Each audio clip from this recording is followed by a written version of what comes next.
Hey friends, welcome to a quick Five Nights at Rose tutorial. In case you didn't know, Five Nights at Rose is a Minecraft minigame that I made, which involves a bunch of your friends and comrades trying to survive until 6 a.m. and escape the building from a killer robot.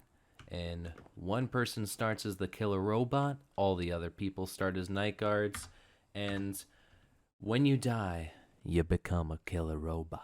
So let's get into the mechanics that you need to know. So when you start the game, you'll be in this place, the office. And here we have a few simple controls. Here we have toggle left door and toggle right door, which respectively close both the left and right door and destroy the flooring, allowing any killer robots to fall right through. So yeah, you can use this safe room to keep yourself safe. But unfortunately, toggling these doors increases something called usage. Usage, the higher the usage is in the building, the more power is going to drain. And you can detect power and all that with the camera system. In order to see usage and power and all that, we're going to hit this open camera button. So when you hit the open camera, you can press T to open the chat. And using the chat, you can click to change camera. And you also have a few different camera controls. As for example, you can toggle doors in different parts of the building. So holding these down will also increase usage. So if we check the power, we can see power is 500 out of 500, and usage is draining by 1 power per second.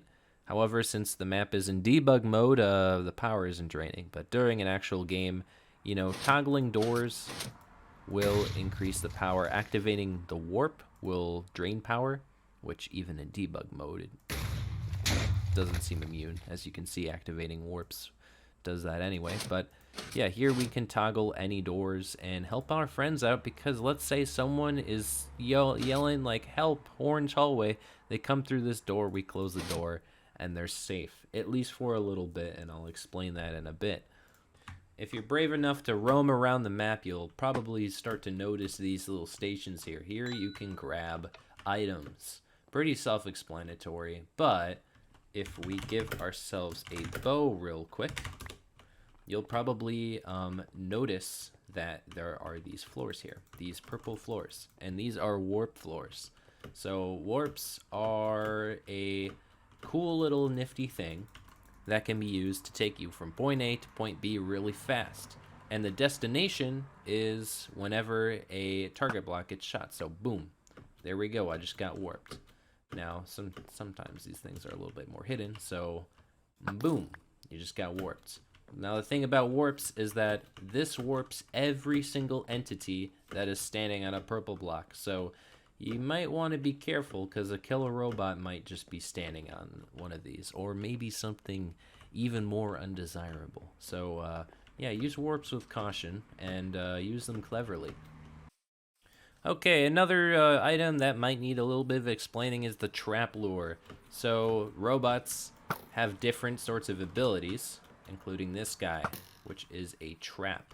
Now, when you walk into a trap, boom, bad stuff happens. You get glowing for a little while, and they can see where you are at all times. So that's not good. But with this little nifty trap lure, if you ever find it, you can actually steal that shit for yourself. So here we go. Now you have your night guard traps. Oops. Oops. Okay.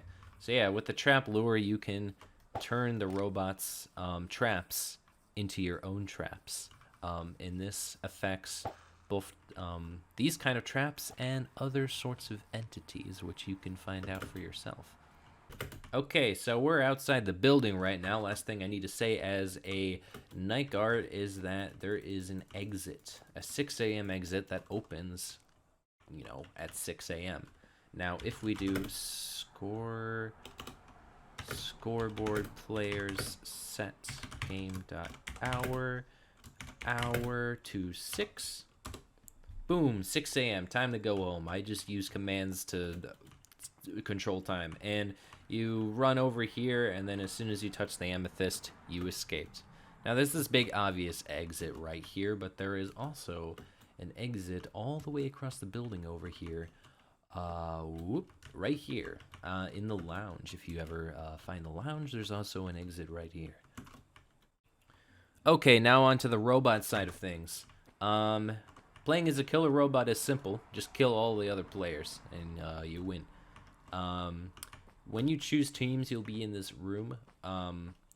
One thing to note is that currently, in this current build, it's probably going to change in the future when I actually implement this, but the game will only function with one animatronic, one starting animatronic. If you do more, the game will probably bug itself out, and it's only balanced around one starting animatronic. So please only choose one of your friends to kill all of your other friends. Now, let's pretend we hit this button. Hitting that button will start the game, so I'm not going to do it legitimately. But here we have a room where you can choose your animatronic class. And as of the current build, there are two classes to choose from. The Bulldozer, which starts with a trident. Here we have the trident. Boom. Boom. Remember those crazy, wacky doors from earlier that we were able to close over here? With the trident, you can do this to them. Boom. Boom. Now, the trident has a long cooldown, but because of debug mode, I can use it all the time. But yeah, the trident will get rid of any players who have effects and just destroy doors outright. You also have a nice knockback bow. Also, the last thing you can do, and before I forget to mention it, because animatronics start with a pickaxe, and the pickaxes in the game can be used to destroy these blocks here. You see a block that looks like this, it can be broken by a pickaxe. You can see a few of those throughout the map. You know those doors we blew up earlier with the trident? You can just mine through those. They won't permanently destroy the doors, but you can mine through them with the pickaxe if you want.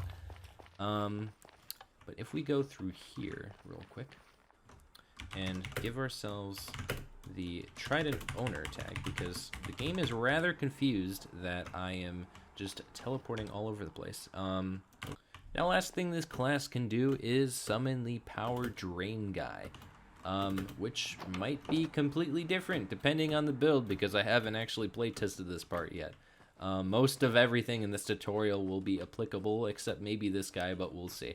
The power drain guy is simple. You crouch and you summon this guy, and it says power drain guy activated. And now off his power will drain faster than normal. And it is not until a night guard comes over and kills the power drain guy does the power that this guy drained gets restored back to office. So you can use this, and if you hide it very cleverly, you can use this to put a real dent in the office power. Okay, last thing we're going to check out is the alchemist class. So in this guy, you start with a crossbow. And this crossbow comes equipped with many types of arrows, which include the trap arrow, which I kind of showed off earlier, but you also have the warp worm. And the warp worm is very interesting because you can summon him down. As you can see, it says bad guy, because he's a bad guy. And anywhere in the map, you can just go boom, throw the egg again, and you warp back to the warp worm. Boom. It's duplicating the eggs right now because I'm in creative mode. But, yeah. Use this to your advantage to either fool night guards into thinking you're somewhere else or do a bunch of tomfoolery. I don't know. Get creative. Anyways, last thing that we're going to show off here in the tutorial is this room here. One of the spawns to robots is set here, but this is the reveal. This is the only button in the entire map that robots can press. When they press it, everyone in the map gets revealed. However, you can only press it every 100 seconds. So use this to your advantage to find any night guards who happen to be hiding and you just can't find where they are. Just use that, and you'll probably seek them out very soon. Anyways, that's all I have for this alpha FNAR tutorial. Thank you very much. See you in the game if you will, and yeah, have a good day.